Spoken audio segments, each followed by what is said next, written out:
I'm Vin. I'm Sori. And this is Scarred by the band Dream Theater. Yep, this is for the big homie, the Wackator. Wackator. Yep. That's a familiar name. That's because he's done multiple reviews with us. And every time I read it, I think of some sort of like crazy lawnmower. Weed whacker type. For timely topical political commentary, you can hit us up at Middle America with Vin and Sori. There are multiple ways to get your song reviewed. There, listen up. My favorite is a community option, $1 to get you to Patreon, where you will meet the great Zonia, among other legendary villagers. And the best thing is you get to pool your points together, and then that helps determine what songs we use. Or you can go Ronin style, which is what what this brother does, Brother Wackator, what he does. And you're able to decide what song on your own. Now, there's some people do, the syndicate type thing where they'll go in, they'll half and half it. There's lots of ways you can do it. But anyway, you do that 3 times, you get pushed down to the $75 rate, which Wackator, if you're not at it, you should be very, very close to it, Wackator. So I think he is. Yeah, he's in Patreon, right? Yeah. So, Wackator, make sure you're at the $75 tier. And we also need to make sure that, if you've done any 125s after your third one, count them up, let us know, and then we'll get you the difference, okay? So cool. And the other thing is, for everybody on Patreon, we love you, we appreciate you. Keep in mind, we're not only coming to the end of the year, but we're coming to the end of the month, and that's when Patreon starts doing the deduction. So make sure that if you needed to pull out, or if you got to cancel your subscription, that you do that. If you do it late, don't worry about it. Sorry, we'll refund you if you need it. Obviously, I don't want you to rescind your subscription, but at the same time, that happens a lot when you have recurring subscriptions. You forget about it, then you get hit. So we want to make sure that doesn't happen. Without further ado, this is Dream Theater. Dream Theater Scarred. Hold on, I got the lyrics up. We're good. All right, here we go.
Okay, so John Petrucci is the name of the guitarist in this band.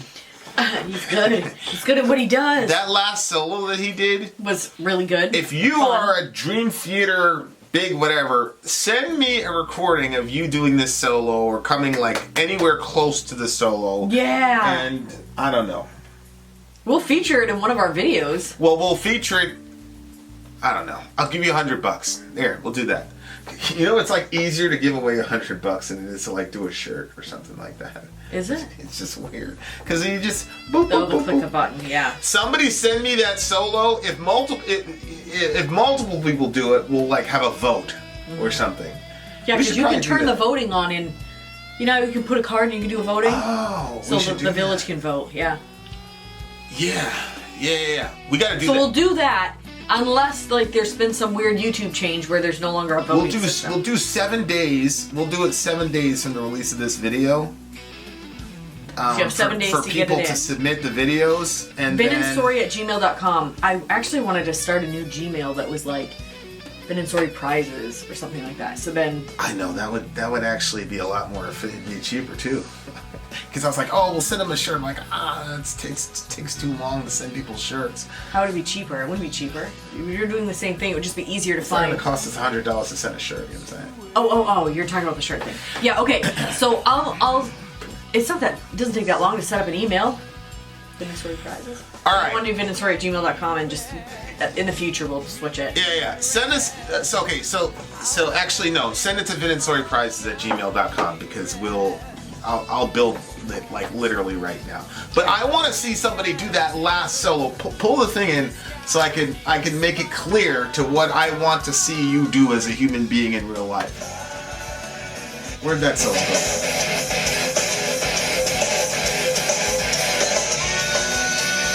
It's this one, right? Oh, I thought it was a little further. Hold on, folks.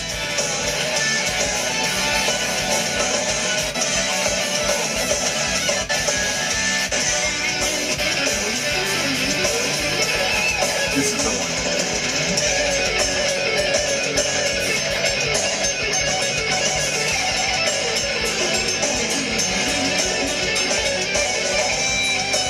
That's the one. Okay, so you've got to be a hardcore dream theater head to know that. So $100. You got 7 days from when this is coming to send it to us. vinandsoriprizes@gmail.com. If we get multiple, it would be great if we got multiple attempts because then We'll pick like the 3 best ones and then put it up for a vote. we'll actually react to it. We'll shoot a video, we'll react to it, and we'll put it up to a vote. And may the best man or woman win, and whoever wins gets the $100. So there you go. And then you're gonna have to send me. All you'd have to send me to get the $100 is your PayPal information, so I can get the money right to you. I think we should just do that instead of the shirts. Yeah, sure. Okay, like if you win second prize, we'll get you a shirt or something.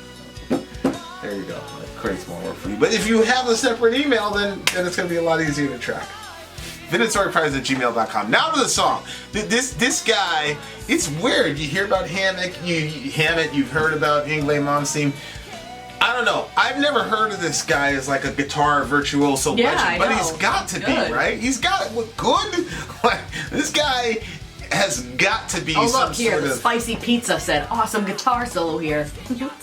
Yeah, but I mean, everybody like. No, I know. I just think it's funny. Hit me up in the comments. Is this guy like? Pizza. Did he get lucky on this one song, or is this guy like a virtuoso guy, and we're just ignorant about like Yep. guitarists? Because that's actually probably more probable than anything. But like, just sonically, this guy, and it's crazy because it's not like, ooh, I love this type of thing, but it's just like.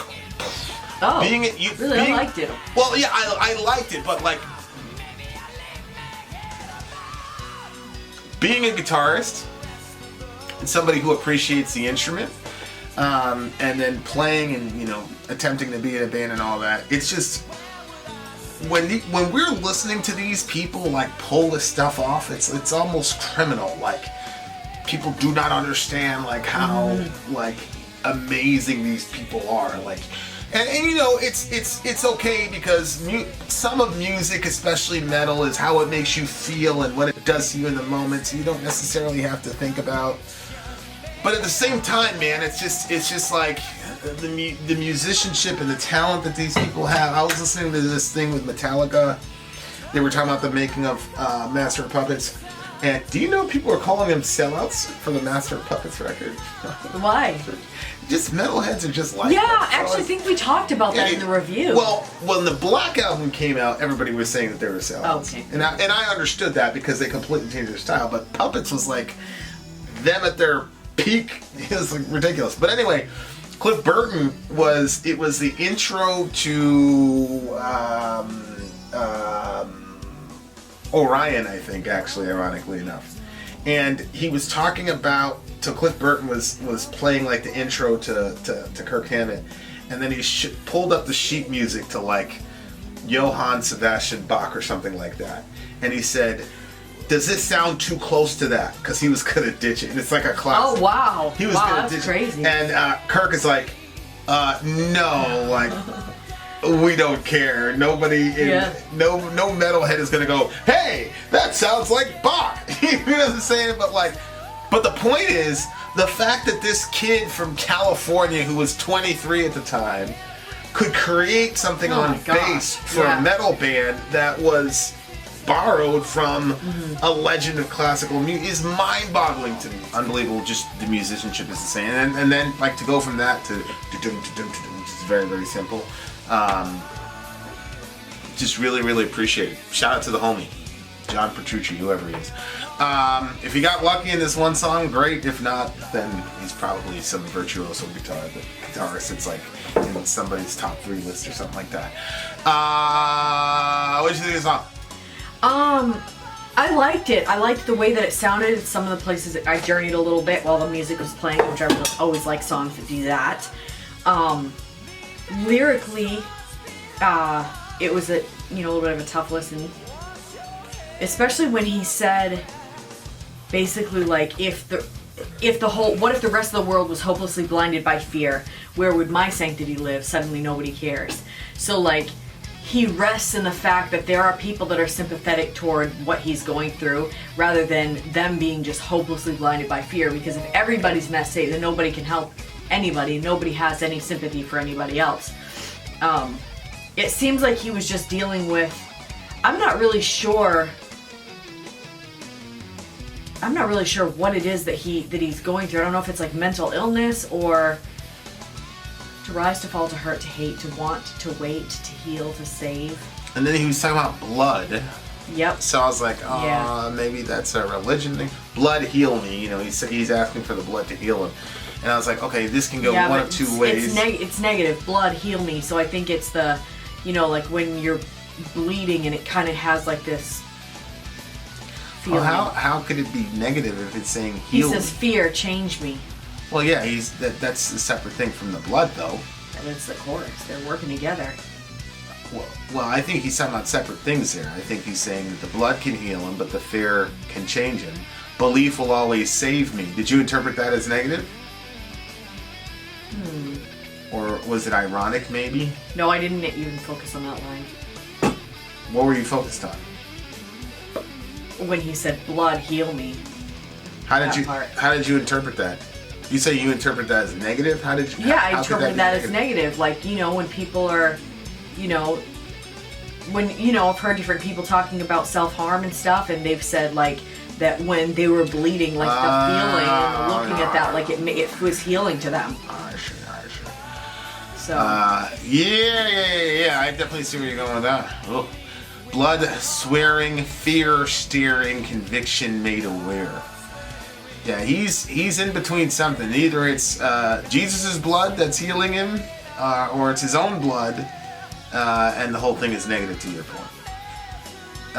But in the chorus he says, give up on misery and turn your back on dissent, leave their distrust behind, wash your hands of regret. Mm-hmm. So that, all 4 of those lines are very empowering and very positive in their messaging, right? That's when it got to the end of the song, I was like, okay, I think that it went up, it went positive. Yeah, like, and of course, leaving distrust behind. I'm inspired and content. Like, giving up on misery is a very interesting line because, you know, there's some people that enjoy being miserable. Yeah. And then I got to be careful how I say this, but to some degree, for some people, sometimes misery is a choice. And the reason I'm saying I'm going to be careful is because, you know, if you don't have enough melatonin, serotonin, whatever, you're going to be miserable. Mm-hmm.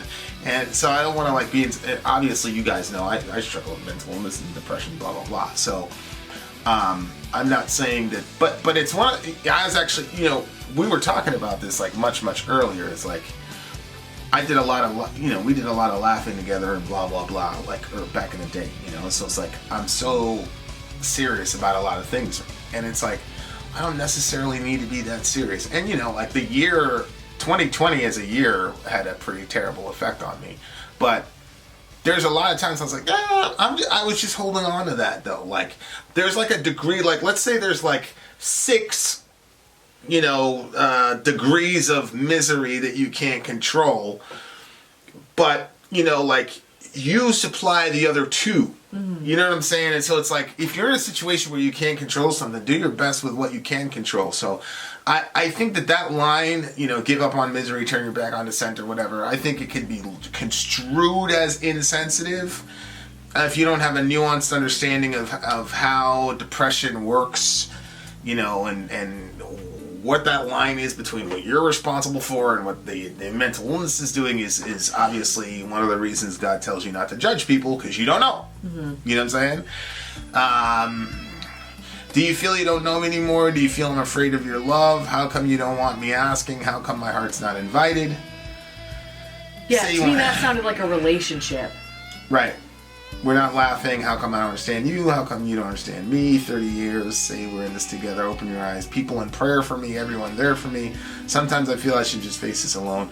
Yeah, so it looks like there is the key. It looks like a relationship song. And I don't know. Maybe his girl is saying that he's got some sort of wall or something like that. And it's probably based on previous experience. So maybe that chorus, give up on misery and all that stuff, leave their distrust behind. So he got hurt by other people earlier, and it's probably affecting his current relationship. He's saying, leave it behind so you can actually be happy. Mm-hmm. Let the girl in and all that jazz. So that's what is that what you took from it? I don't think, leave their distrust behind, wash your hands of regret. Do you feel you don't know me anymore? So this to me was... And do you feel the person was asking that, and do you feel I'm afraid of your love? Like, you know how some people are afraid to kind of go too deep with someone because they don't know, like, there's not a lot of trust, and because they're not a trusting person, then they're afraid to love too much or allow... Because then anytime that something negative happens in the relationship, because negative stuff happens in relationships, when it does, then they're just like, okay, that's it. That's exactly why. That is exactly why I have been holding back. And how come you don't want me asking?